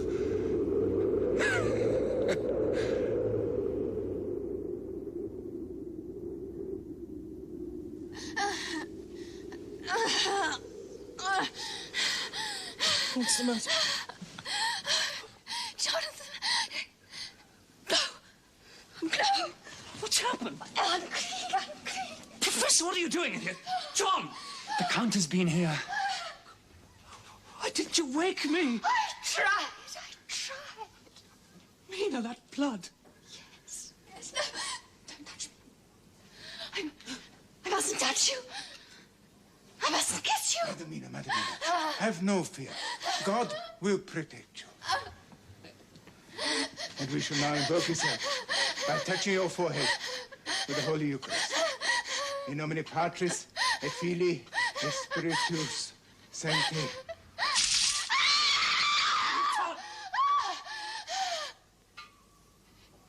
Unclean. Even the Almighty shuns me.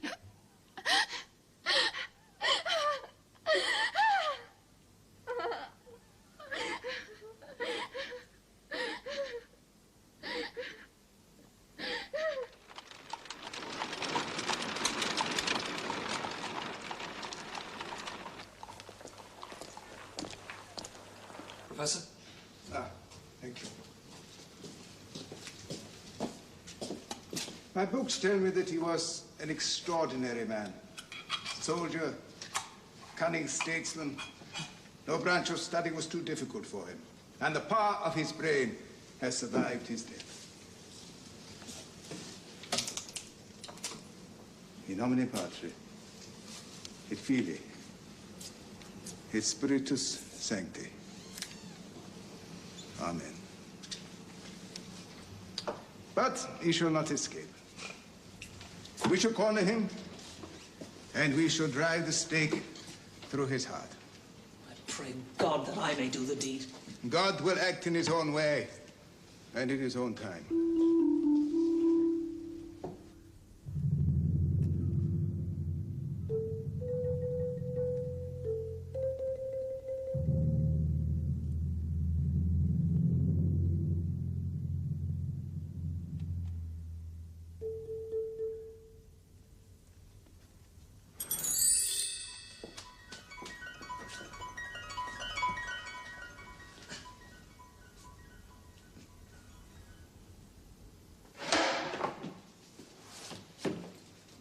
Retro me Satanus. Yes, it always sounds more convincing in Latin, Professor, doesn't it? You give an order to retreat. We guard ourselves from your touch.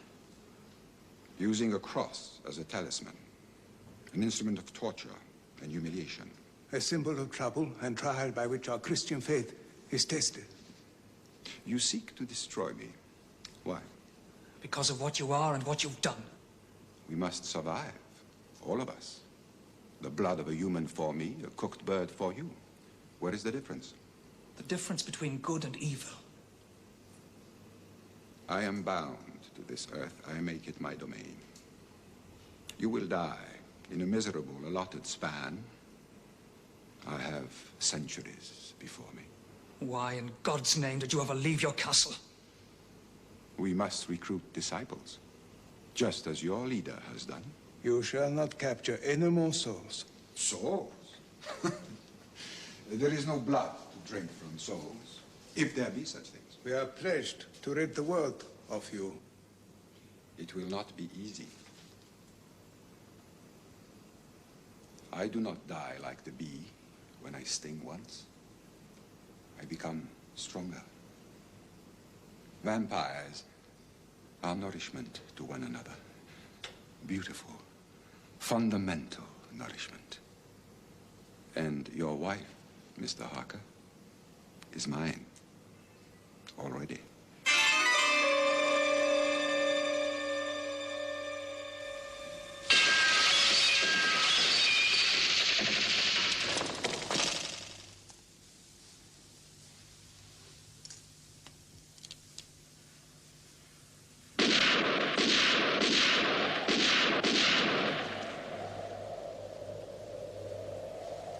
You think you will leave me with no place to rest?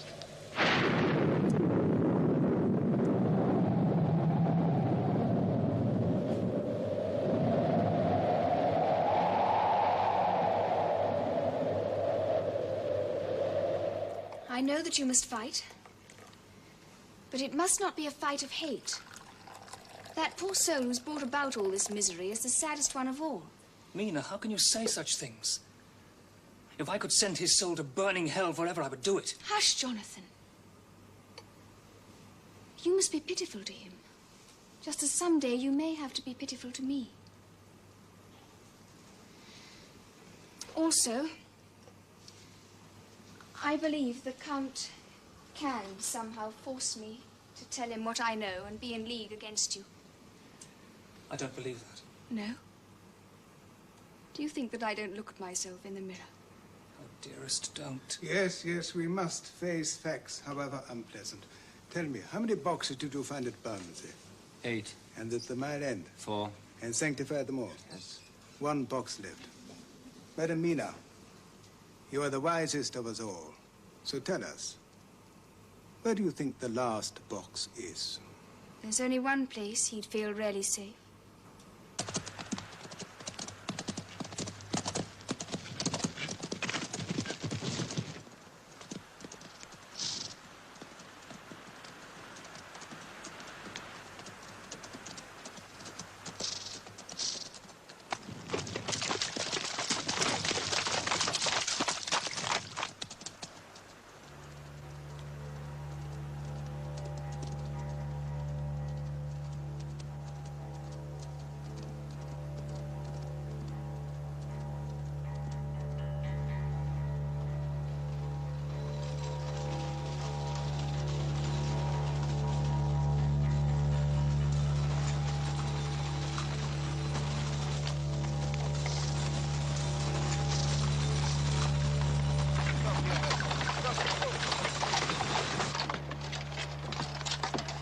We cannot be far from our destination.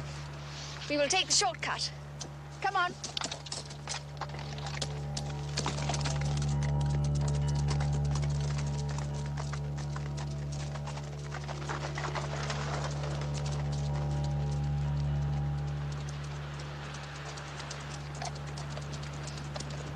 Madam Mina, Yes, sir, Professor. how do you know this is the shortcut to Castle Dracula?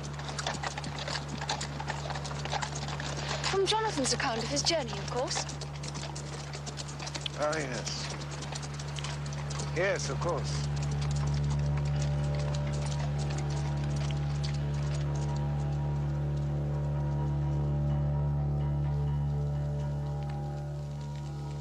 Your meal is ready, Herr Professor.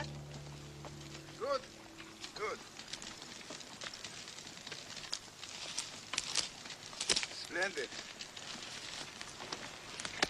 Ah. Here you are. Well, how charming. Thank you. Oh. And yours, my dear little chef? No. I have to confess, I was so hungry, I've already eaten. Oh. Excuse me.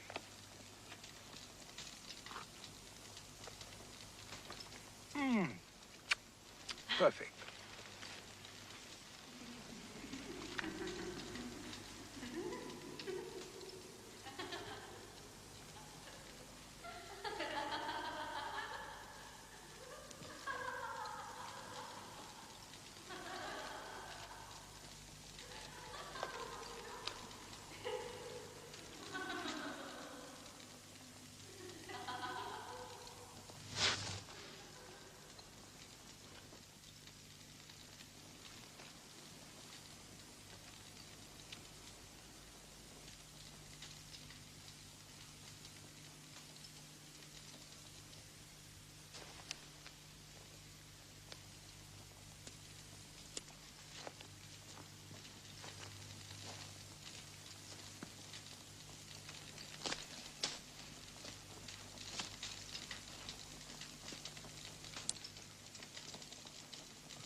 It is almost dawn. Come to the fire, Madam Mina, and get warm.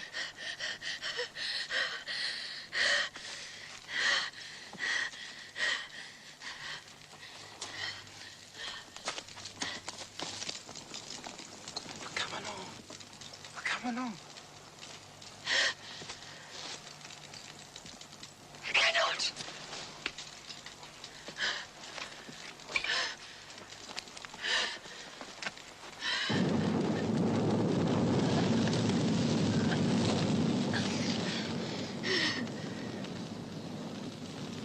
Yes.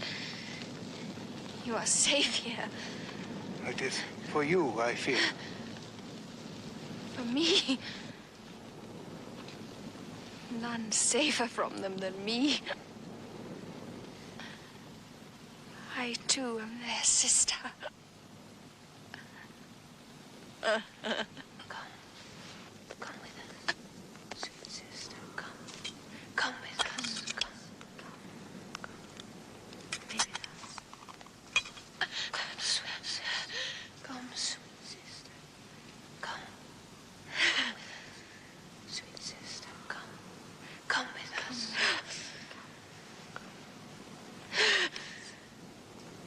Come, sweet sister. Come. Come. Come with us.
Thank you. It was the sun.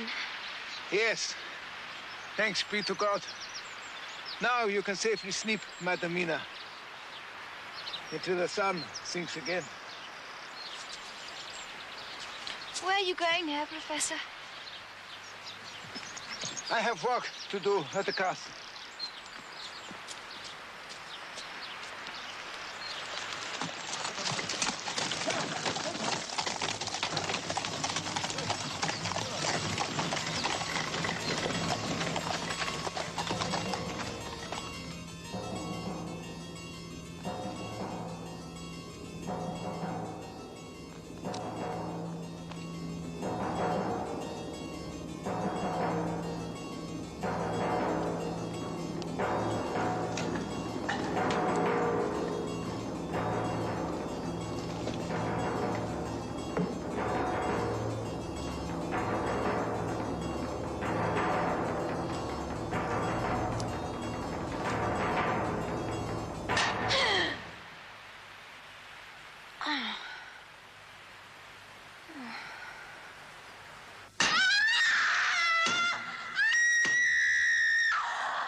The hour has come, Madam Mina.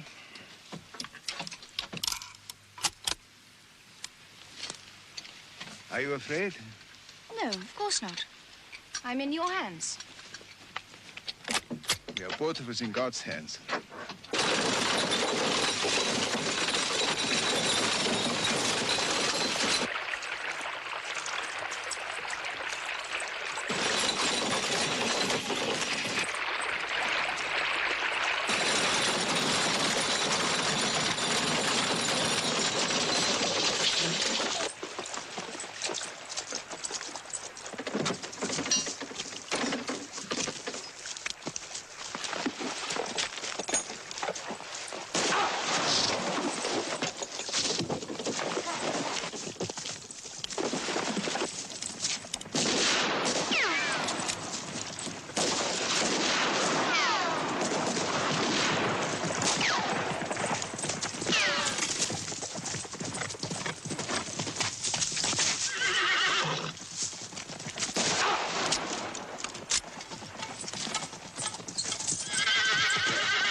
Madam Mina.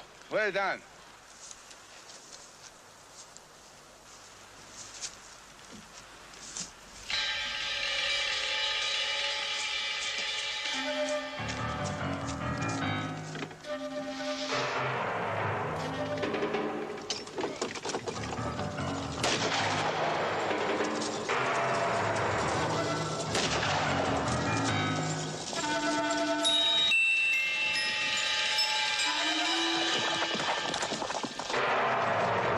Madam Mina, quickly. Quickly, come.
Quincy, were you hurt?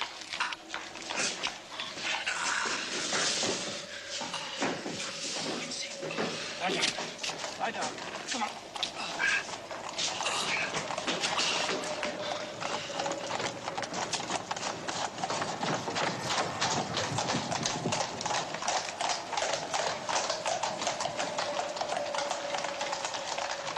Whoa, whoa, whoa, boys, whoa!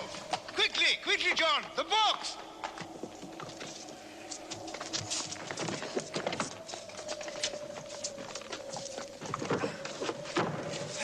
Quickly, quickly, the sun has but one more flicker and it will be gone.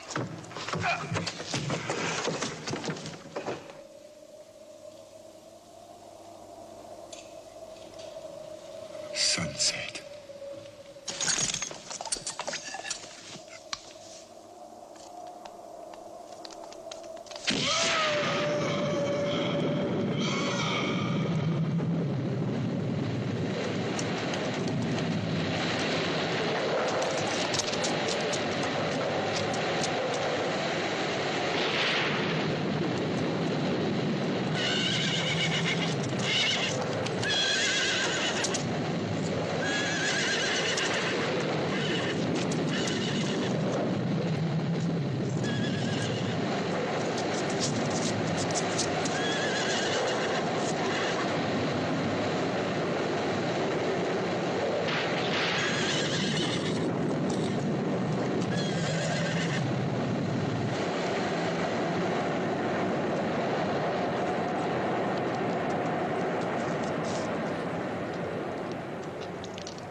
Jonathan, wait.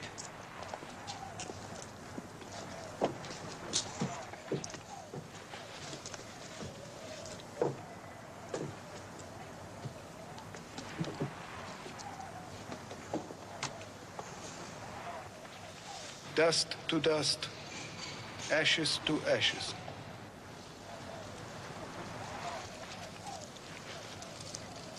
Look. There's no more mark. Jonathan, is it really true? It is true. You have nothing more to fear.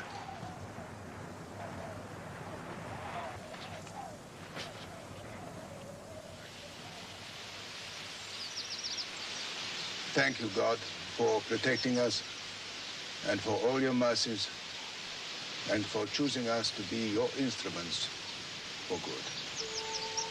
Amen. Amen.